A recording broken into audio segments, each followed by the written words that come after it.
अस्सलामु अलैकुम वरहमतुल्लाहि वबरकातुहू। ज़िंदगी को समझना है तो पीछे देखो और ज़िंदगी को जीना है तो आगे देखो। हज़रत अली अलैहिस्सलाम ने फरमाया, जिसने तुझे तेरे ऐब बताए, अगर तुझे अक्ल हो तो बेशक उसने तुझ पर एहसान की इंतहा कर दी। हम अजब तबीयत के लोग हैं, सीधी बात करो तो बदतमीज़, खुश इखलाकी से पेश आओ तो डिप्लोमेट, और अगर किसी से इख्तलाफ करो तो बेअदब, और अगर लिहाज करो तो मुनाफिक। कुछ लोग आपकी मदद करने का सिर्फ दिखावा करते हैं। सिर्फ कुत्ते का गोश्त ही हराम नहीं, हराम की कमाई से खरीदा गया बकरे का गोश्त भी हराम है। जनाजे की नमाज पढ़ने के लिए लोग दूसरे मुल्कों से भी आ जाते हैं, लेकिन फर्ज नमाज पढ़ने के लिए मुसलमान महल्ले की मस्जिद तक नहीं जाते। जो गलती कर नहीं सकता वो फरिश्ता, जो गलती करके उस पर डट जाए वो शैतान है, और जो गलती के बाद तौबा कर ले वो इंसान है। ताल्लुक भी रिस्क की तरह होता है, बदनीति आ जाए बरकत खत्म हो जाती है। जो जितना अच्छा झूठ बोलता है दुनिया इसकी होती है, लेकिन फिर इसकी आखिरत नहीं होती।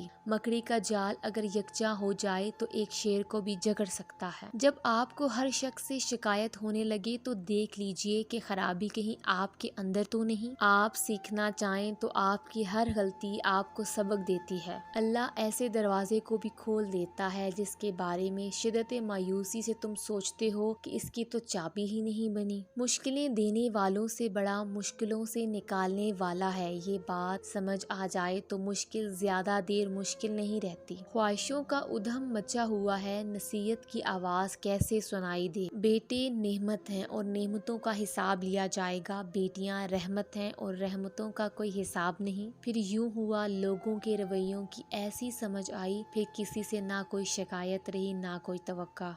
हज़रत इमाम अलैहिस्सलाम से पूछा गया कि इंसान कब बुरा बनता है। फरमाया, जब वो अपने आप को दूसरों से अच्छा समझने लगे। ज़रूरी नहीं कि कुछ गलत करने से दुख मिले, हद से ज़्यादा अच्छा होने की भी कीमत चुकानी पड़ती है। अगर आपको ये वीडियो अच्छी लगी है तो वीडियो को लाइक करें, चैनल को सब्सक्राइब करें। तो मिलते हैं अपनी नेक्स्ट वीडियो में। अपना ख्याल रखिएगा। अल्लाह हाफ़िज़।